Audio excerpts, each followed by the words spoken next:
10th standard students இன்னைக்கு நம்ம என்ன பார்க்க போறோம் அப்படினா exercise 7.4 ல sum number 6 given பாருங்க. The internal and external diameter of a hollow hemispherical cell are 6 cm and 10 cm respectively. So இங்க கொடுத்திருக்கிறது hollow hemisphere, இதோட internal and external diameters கொடுத்திருக்காங்க. இதை என்ன செய்ய போகிறாங்களா, if it is melted and recast, melt பண்ணி வேறு என்னவா மாற்ற போகிறாங்கன்னா சிலிண்டராக மாற்ற போகிறாங்க. அந்த சிலிண்டரோட டயாமீட்டர் 14 சென்டிமீட்டர் அப்படி இருந்தால் அந்த சிலிண்டரோட ஹைட் என்னன்னு நீங்கள் கண்டுபிடிக்கணும். சரிங்களா? இப்போ கொடுத்துருக்கிற ஷேப் என்ன ஷேப், நமக்கு ஹாலோ ஹெமிஸ்பியரும் சிலிண்டரும். சரிங்களா? ஹாலோ ஹெமிஸ்பியரில் என்னென்ன கொடுத்துருக்காங்க, internal diameter and external diameter கொடுத்துருக்காங்க. சரிங்களா? இன்டர்னல் டயாமீட்டர் எவ்வளவு, 6 சென்டிமீட்டரா? அதுலேருந்து இன்டர்னல் ரேடியஸ் கண்டுபிடிக்கலாமா? ரேடியஸ் எவ்வளவு, 3 சென்டிமீட்டர். அதே மாதிரி எக்ஸ்டர்னல் டயாமீட்டர் எவ்வளவு, 10 சென்டிமீட்டர். அதுலேருந்து எக்ஸ்டர்னல் ரேடியஸ் கண்டுபிடிச்சிங்கன்னா 10/2 5 சென்டிமீட்டர். Next cylinder. சிலிண்டருக்கு என்னென்ன கொடுத்துருக்காங்க, டயாமீட்டர் கொடுத்துருக்காங்க. டயாமீட்டர் எவ்வளவு, 14 சென்டிமீட்டர். அதுலேருந்து ரேடியஸ் கண்டுபிடிச்சிங்கன்னா 7 சென்டிமீட்டர். இங்கேயும் ரேடியஸ் இருக்குது, இங்கேயும் ரேடியஸ் இருக்கிறதுங்கிறனால இதுக்கு R1 கொடுத்துருக்கோம், இதுக்கு R2 கொடுத்துருக்கோம். இப்போ இந்த சிலிண்டரோட ஹைட் என்ன நீங்கள் கண்டுபிடிக்கணும். கரெக்டாக? இப்போது ஆல்ரெடி நம்ம சொல்லியிருக்கோம், ஒரு ஷேப்பை மெல்ட் பண்ணி இன்னொரு ஷேப்பாக மாற்றுறதுனால கண்டிப்பாக அதோட வால்யூமில் எந்த சேஞ்சுமே இருக்காதுன்னு. சரிங்களா? அப்போ வால்யூம் ஆஃப் சிலிண்டரும் வால்யூம் ஆஃப் ஹெமிஸ்பியரும் ஹாலோ ஹெமிஸ்பியரும் ஈக்குவலாக தானே இருக்கும்.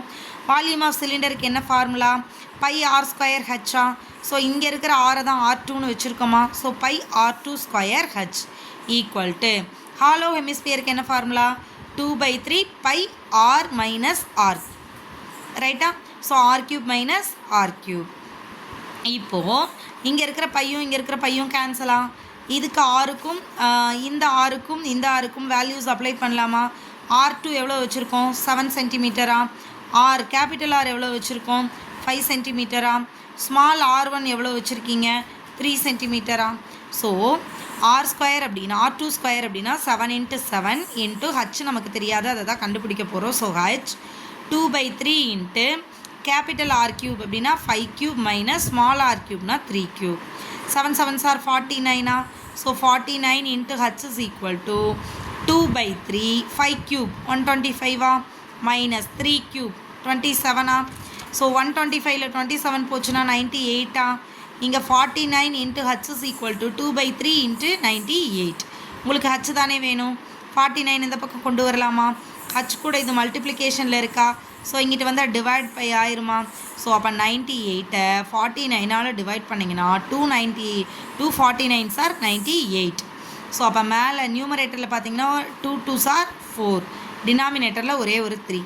ஸோ இந்த 4ஐ 3ஆல் டிவைட் பண்ணிங்கன்னா 1 3 is 3, ரிமைனிங் 1. பாயிண்ட் வச்சு 0 சேர்த்துட்டே போனீங்கன்னா 3 3s are 9 3 3s are 9 3 3s are 9 போயிட்டுருக்கும். ஸோ ஃபைனலி ஹச்சோட ஆன்சர் பார்த்தீங்கன்னா 1.33 centimetre. So height of the cylinder என்னது, 1.33 சென்டிமீட்டர். நீங்கள் இந்த கொஸ்டினை நல்லா புரிஞ்சுக்க வேண்டியது, என்னென்ன ஷேப் கொடுத்துருக்காங்க. ஸோ அந்த ஷேப்பை வச்சுட்டு அது கிவ்வனை முதல்ல எடுத்து எழுதிட்டிங்கன்னா ஆட்டோமேட்டிக்காக நீங்கள் என்ன பண்ணிடலான்னா என்ன கண்டுபிடிக்கலாங்கிறது உங்களுக்கு ஒரு ஐடியா கிடச்சிடும். Okay, thank you students.